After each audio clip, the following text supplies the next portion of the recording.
नए साल का आगाज जश्न में डूबा हिंदुस्तान में भी नए साल का आगाज हो चुका है। दिल्ली, मुंबई, बेंगलुरु समेत तमाम शहरों में जश्न का माहौल है और लोग घरों से बाहर निकलकर नए साल का जश्न बड़े धूमधाम से मना रहे हैं। इधर सियाह मुल्क के मुख्तलिफ हिस्सों में पहुंचकर नए साल का जश्न मना रहे हैं। दूसरी जानिब दुनिया में पहले नए साल का इस्तकबाल किया जा रहा है, इसके बाद दूसरे मुल्क उसके नशे में डूबते हैं। लोग कनॉट पैलेस दिल्ली के अंदरूनी सर्कल में नया साल मनाने के लिए जमा हुए। लोगों की बड़ी तादाद कनॉट पैलेस पहुंची और खूब रक्स किया। सुबह से ही इंडिया गेट के पास भीड़ जमा है जो जश्न मनाने में मसरूफ है। दिल्ली के दूसरे सियाहती मुकामात पर भी हुजूम देखा जा रहा है। नए साल 2023 का जश्न मनाने के लिए मुंबई के मेराइन ड्राइव पर भीड़ जमा देखी जा रही है। वहीं गोवा में लोगों ने नए साल का इस्तकबाल किया। गोवा ने मैजेस्टिक ग्रुप होटल पंची में नए साल 2023 का इस्तकबाल रोशनियों, मौसीकी और रक्स के साथ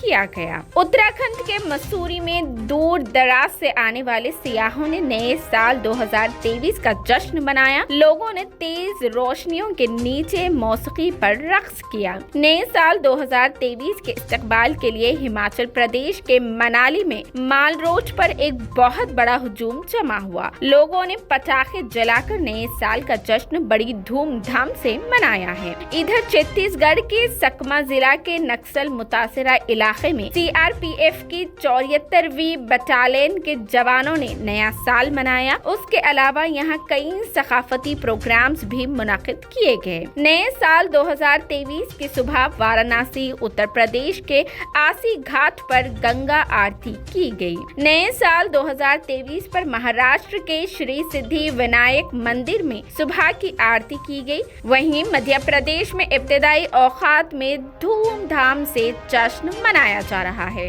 इसी के साथ वजीर आजम नरेंद्र मोदी ने इतवार को लोगों को नए साल की मुबारकबाद पेश की। उन्होंने ट्वीट किया, 2023 शानदार गुजरे, ये उम्मीद, खुशी और ढेरों कामयाबियों से भरा हो। सबको शानदार सेहत नसीब हो। 2 घंटे के अंदर तकरीबन 3000 लोगों ने सुबह 7:50 वजीर आजम के ट्वीट को रीट्वीट किया है। और साथ ही सदर द्रौपदी मुर्मू ने भी हम वतनों को नए साल की मुबारकबाद पेश की। उन्होंने ट्वीट किया, मुंबई 2023 हमारी जिंदगी में नई तरगीब, मकासद और कामयाबियां लाए। आइए मुल्क की यकजहती, सलामत और जामिया तरक्की के लिए खुद को वक्फ करने का अज़म करें।